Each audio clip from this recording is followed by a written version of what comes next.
म्हज्या भयणीनो आनी भावनो, जेजूचेर आमच्यान विस्वास दवरूंक जाता म्हणून आमी ह्या दिसांनी पळयलां. कित्याक तो बापाक एकवटून सगळें आपलें काम करतालो, उलयतालो, काम करतालो, सगळें बापाच्या एकवटान. आनी खूब पाटी लोक गुडेक वचना जायत, पूण देंवचार पर्यंत ताका वळखताले, तूं देवाचो पूत म्हणटाले. तो तांकां ओगे करतालो. देवाचो पूत म्हणजे कितें? तो ही सगळीं विस्मितां करतालो खरी, पूण ताचें व्हडलें विस्मीत हें की ताणें आमचे बरोबर करार केलेलो आसा. कसो करार केलेलो आसा? आपल्या जिवितांतल्यान.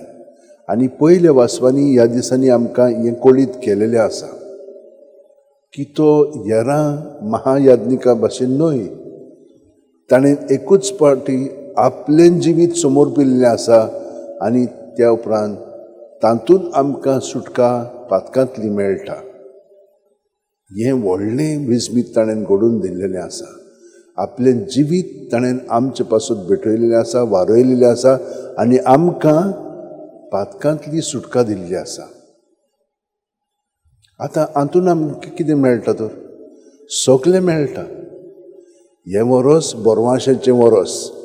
ह्या बोरवांशेच्या वर्सान आमकां कितें मेळटा? जेजू मेळटा. जेजू जावन आसा आमचें सगळेंच जिवीत. ताचें सवें आमकां सगळें आसा. आदल्या करारान, आदल्या वतीन आमच्या भितर देवाचें उतर घातलेलें.